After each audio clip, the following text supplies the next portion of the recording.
Alors que l'Iran poursuit son programme nucléaire et annonce le développement de nouveaux missiles balistiques, Israël et les États-Unis préparent activement leur défense. Ce mardi, le Pentagone a précisé qu'un vaste exercice de défense antiaérienne se déroulera début 2012 entre Tsahal et le commandement des forces américaines en Méditerranée. Les manœuvres, intitulées Juniper Cobra, n'en seront pas à leur première édition. Elles permettront de tester l'efficacité et le niveau de coordination entre 3 systèmes antimissiles différents. Vedette annoncée de cet exercice, le Iron Dome, récemment conçu pour intercepter les roquettes de courte portée. Les systèmes Arrow 2 et THAAD seront également testés par les deux alliés. Le négociateur en chef de l'autorité palestinienne, Saeb Erekat, s'en est pris violemment aux États-Unis et à Israël.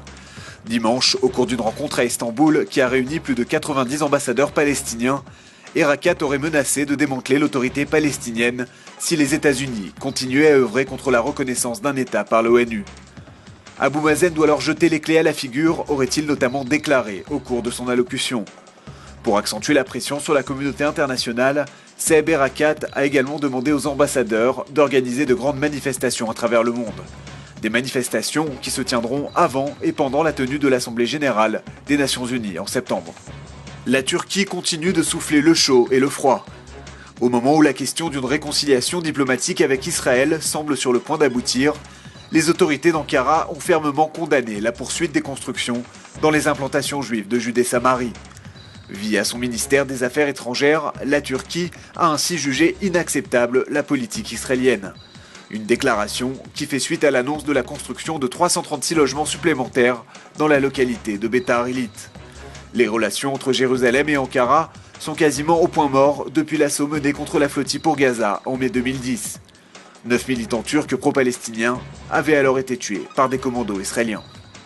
Peut-être la fin de la crise du logement en Israël. Ce mardi, le Premier ministre israélien Benjamin Netanyahou a promis de mettre en œuvre une vaste réforme qui pourrait voir le jour dès la semaine prochaine. Cette décision vise à apaiser la colère de la rue alors que depuis 2008, les prix des maisons ont augmenté de près de 50%. De nombreux étudiants ont récemment dressé des tentes dans plusieurs villes d'Israël et ont multiplié les manifestations pour réclamer une baisse des loyers et des prix de l'immobilier. Le plan d'urgence de Netanyahou, intitulé « Accès au logement », devrait permettre la mise en vente de plus de terrains dont l'État est propriétaire.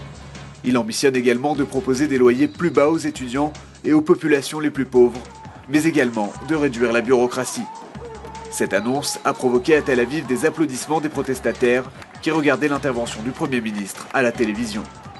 Les Nations Unies ont confirmé que le rapport Palmer, un rapport d'enquête très attendu sur l'assaut par la marine israélienne contre la flottille, ne serait pas publié le 27 juillet.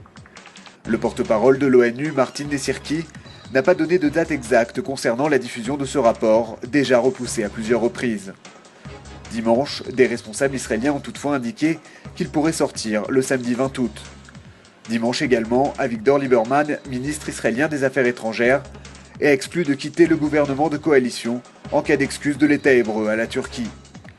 Dernièrement, le gouvernement Netanyahou s'est dit prêt à formuler des regrets à propos des 9 victimes turques lors de l'interception du Mavi Marmara. Il a proposé la création d'un fonds humanitaire au bénéfice des blessés et des familles des victimes.